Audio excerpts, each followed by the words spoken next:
บ่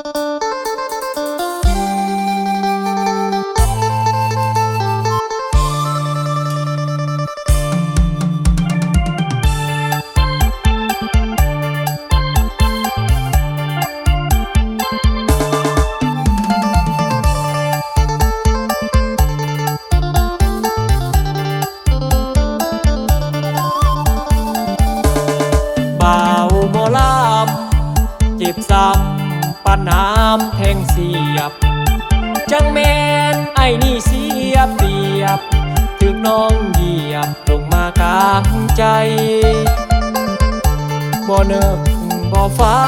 นว่าน้องนั้นจะทำลงได้มากินต้มไก่อิ่มแล้วผัดไปบ่ลาบ่สมใจปองว่าไอ้นั้นจะน้ำตาหงผูกข่าวปีดวงไอ้งงปัดไกลถือคาบ่คิดว่าน้องจะมาตัวไอ้น้อลาต้องเสียน้ำตาซ้ำใจย้อนหักเมียเขามาตัวมีผัวยังมาลวงหลอกมีผัวก็บอกอย่าหลอกมันเจ็บคนดีเสียความหูสึกบ่นึกสิเป็นจังสิ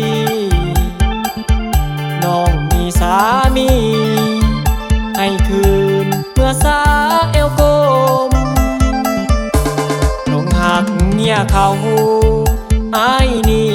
จึงเศร้าลาน้ำตาน้องนา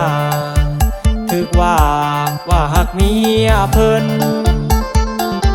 เจ็บปวดเด้อายหักพายย้อนถึกเมียเพิ่นขอลาบังเอิญบ่เซินอีกแล้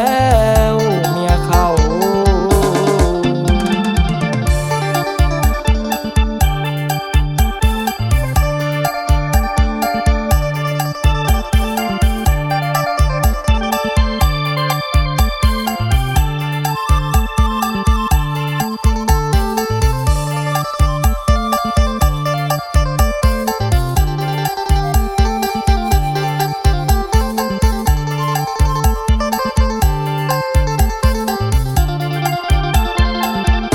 เมียเข้า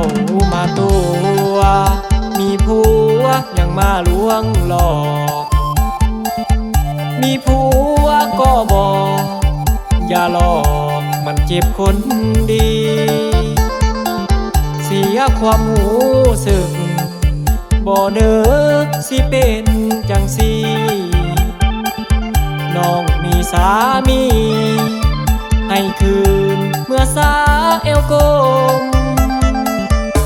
ลมหักเมียเขาไอ้นี่จึงเศร้า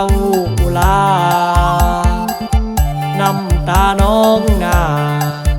ถึกว่าหักเมียเพิ่นเจ็บปวดเด้อายหักพายย้อนถึกเมียเพิ่นขอลาบังเอิญบ่เซินอีกแล้ว